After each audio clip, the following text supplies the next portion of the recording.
Lord of the Mysteries. Chapter 629. Naturism Sect.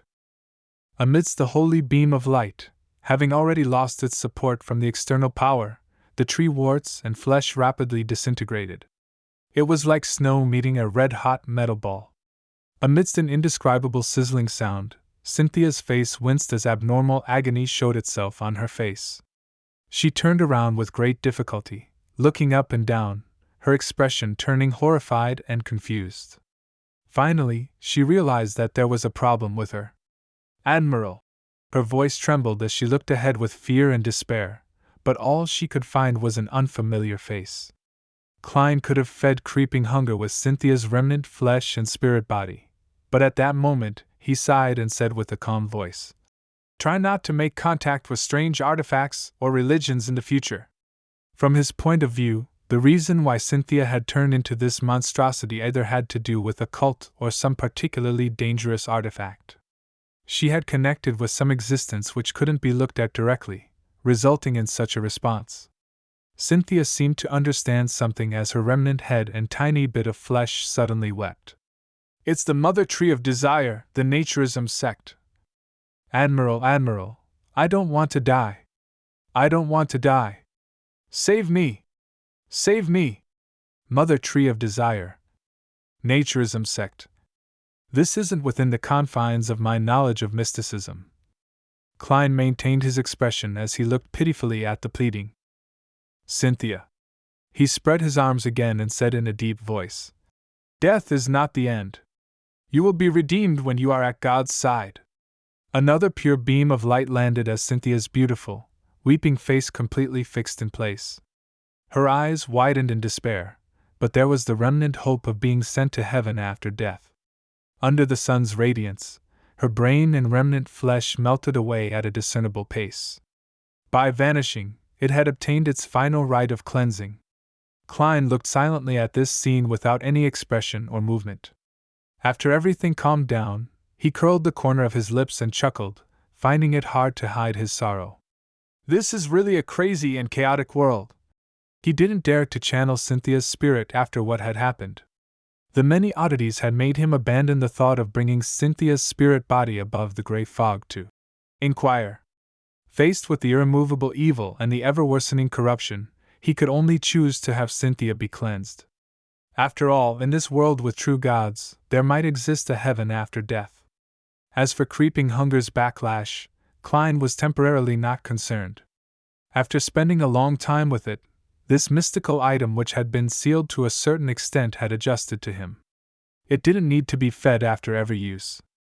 It had been restored to its original state. Once it was activated, it just needed to eat once in a 24-hour period, regardless of how many times it was used. Of course, there was no need for it to be fed on the day it wasn't used. Therefore, Klein had plenty of time to seek out food for creeping hunger without harming the innocent. "If the worst comes to the worst, I can throw it above the gray fog." Klein surveyed his surroundings, and he realized that the bodyguards and the male and female attendants in the room had shaken off the influence of their magnified desires, and they had fallen unconscious. This included the maidservant who was strangling her companion in a bid to obtain her approval and praise, as well as blonde secretary Luan. Indeed, once the problem is resolved at its root, everything will come to an end. According to Admiral Amirius's description, Luan is at least a sequence 6 beyonder, and he's suspected to be a baron of corruption. He might have secretly reached sequence 5. Even he was so easily controlled by his magnified desires, which means that the power that descended with the help of Cynthia is extremely potent. But why did I only have a wet dream? Ignoring my mystical items, Luan and I should be at the same level. Is it because a portion of the gray fog's power, when mixed with reality, provided me with help? Is it because of the restriction from Admiral Amirius's temporary contract? Or could it be a mix of both? Yes, if it wasn't because of these factors, as Cynthia's primary target, my desire towards sex would definitely be magnified. This wouldn't just be me having a romantic dream. Klein habitually reached out with his right hand to cover his face as he changed once again back into Amirius Revolt's appearance. As the lives of the others weren't temporarily under threat, he carefully observed the room when his spiritual perception was suddenly triggered. Taking a few steps forward, Klein came to where Cynthia had vanished. He bent down and picked up a necklace from a pile of torn clothes on the bed. A pendant that was the length of a finger's segment hung from the necklace. It was completely black in color and looked like a miniaturized rhinoceros horn. Its surface was full and covered in cracks. Apart from exuding evil, there were no lustrous spirituality activities. This is the dangerous item that caused Cynthia to mutate. As it had connected to the existence which couldn't be looked at directly, it had completed its mission, allowing all its powers to be injected into Cynthia's body. Klein made a preliminary conjecture based on the pendant's situation and from his past experience. He checked the area and found nothing. Hence, he pulled out a paper figurine and dealt with the traces left behind. He dispelled the prohibition from the charm before walking towards Secretary Luan, who still had some signs of corruption due to temporarily being devoured by the flowers. He raised his knee and kicked him a few times with the tip of his shoe. With Amirius's character, it's unlikely that he would crouch down to shake his secretary awake. This fellow's arrogant way of looking down on others sure is irritating. I really want to beat him up. Klein paused as he watched sternly as Luan gradually woke up. Your Excellency. Luan was in a momentary daze, as though he couldn't tell dream from reality. As a high-ranking superior, I'm under no obligation to explain. Klein looked down at him and said in a deep voice, Wake up all the lightly injured people. Get a number of them to treat the remaining people while the others are to investigate the Naturism Sect on Orvie Island. They worship an evil god named Mother Tree of Desire.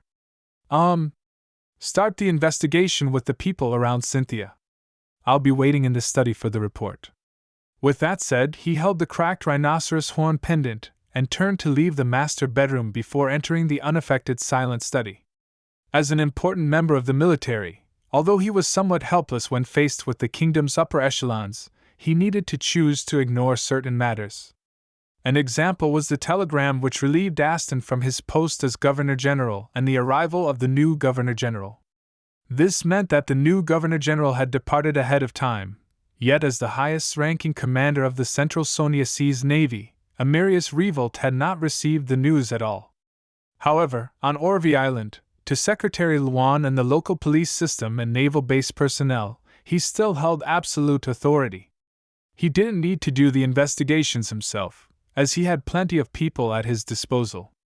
A demigod only needed to be wary of any accidents and await news. There was no need to busy themselves. Inside the study, as Klein heard the chaotic sound of footsteps and horrified screams, questioning, and exchanges, he couldn't help but have the cosmos and the bright, lustrous star in his mind. What does it represent? Klein frowned and sat in the armchair behind the desk. His figure sank into the darkness brought about by the curtains. He soon made certain connections. Due to the legends from the City of Silver and Emlyn White's description of the sanguine situation, he confirmed that the moon pathway controlled a portion of the authority over reproduction and proliferation. This coincided with Cynthia's intentions and actions. Cosmos. Mr. Dorr informed Emperor Roselle that the goddess's corresponding tarot card is the star and not the moon. Could it be that this illusory cosmos represents her? Yes, the primordial moon is suspected to be a particular deity, angel, or high-level devil's alternate identity. The goddess has the honorific name of Crimson Moon. Could she be the one passing herself off as the primordial moon and occupying the corresponding spot so as to control the required authority? Although Klein knew that such thoughts were sacrilegious, he couldn't help but suspect the Evernight goddess. But he soon rejected that conjecture. This was because, be it vampire ancestor Lilith or the primordial moon, what they projected was only reproduction and proliferation. It didn't include the recognition of gluttony, pride, and desire. This was at odds with a number of victims earlier. The other honorific titles of the Evernight goddess didn't include the corresponding domains. This does coincide with the traits of the devil pathway. A desire apostle is an expert in such matters. Could the one subjugating the primordial moon be a high-level devil, or even the king of devils who's known as the dark side of the universe, sequence 0 abyss? This is very possible, but the problem with this is that it shouldn't produce the illusory cosmos and bright stars. Be it moon or abyss, they have nothing to do with the corresponding symbols.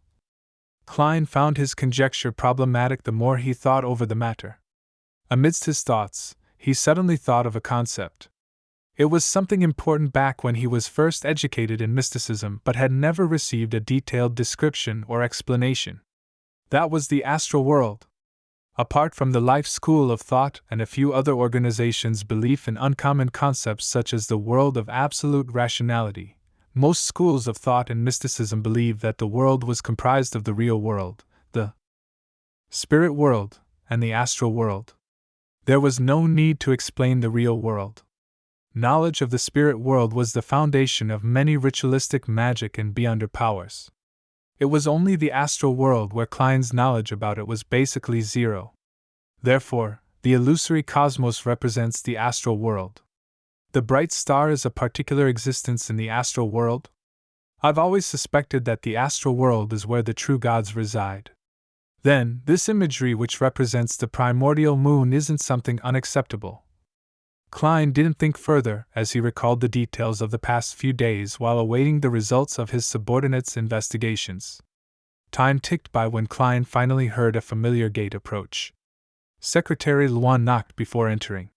He bowed his head and coldly reported, "Your Excellency, we've already found the Naturism Sect and captured their leader."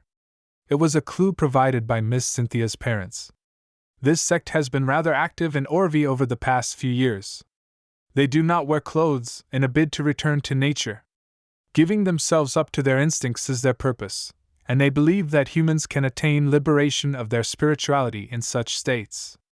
Reproduction of the next generation is a subsidiary product of this belief. After pausing for a moment, Luan added, "Their leader is a beyonder, a sequence 8 lunatic." Lunatic? A lunatic from the prisoner pathway? It has something to do with the Rose School of Thought? Yes, the Rose School of Thought internally has two factions, temperance and indulgence. The latter's beliefs are rather identical to the present situation. Klein was alarmed as he said in a stoic tone, "Bring him here."